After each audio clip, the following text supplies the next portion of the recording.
Shabbat Shalom to everyone. This week's Parsha is Parashat Pinchas. It's an amazing Parsha.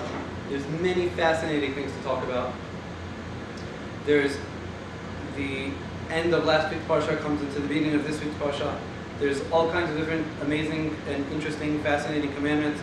But nonetheless, there's one message which every year it strikes me even more and more. We see that Moshe understands that he is going to pass away. He knows that it's inevitable. His brother and sister have already gone.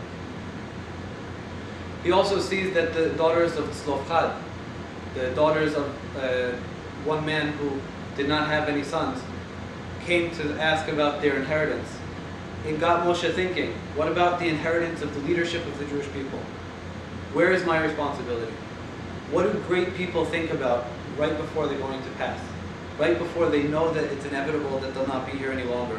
What is the last thing that they worry about? We have a fascinating thing here.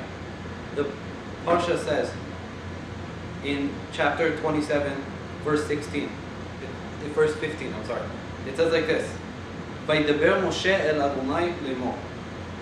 And Moses spoke to God saying, the exact opposite of what we're so used to hearing.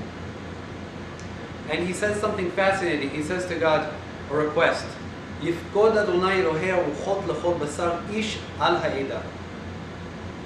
In English, that means, "May Hashem, God of the spirits of all flesh, appoint a man over the assembly." What could this possibly mean?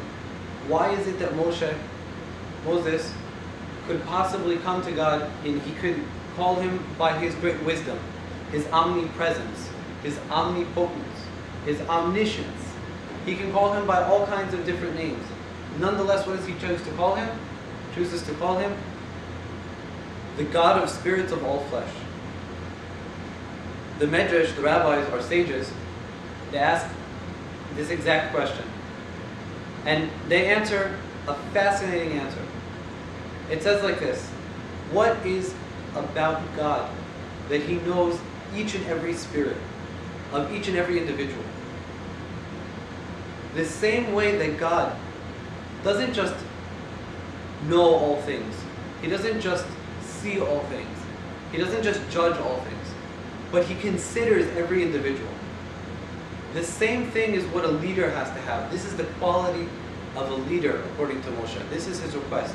Whoever the leader that will take over my position, may he embody that aspect of God. The aspect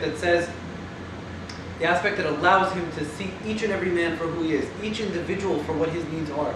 To be able to handle such a position, to be able to be that concise, to be that considerate, to be able to take the Torah and apply it to each and every individual life, so that it would be true that we call it Torah Chaim, the Torah of life.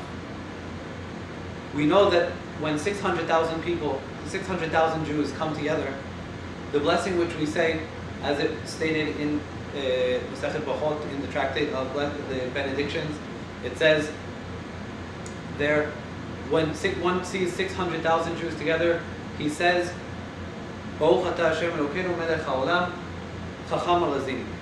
Blessed are you, Hashem, God, our God and Lord of the universe, for you are wise of all secrets. You know the intricacies of each and every individual's heart.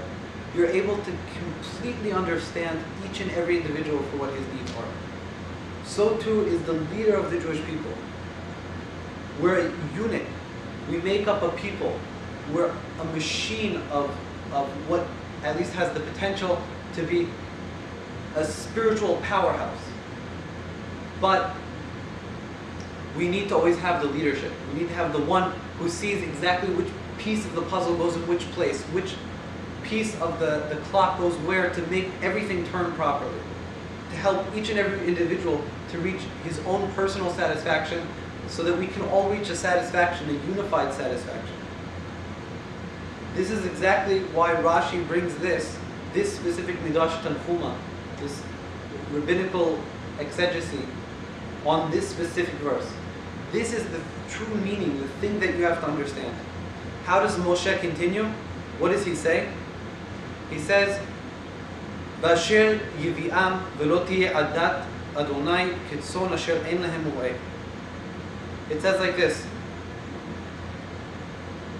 and let the assembly of Hashem not be like a sheep that have no shepherd, a flock without a shepherd.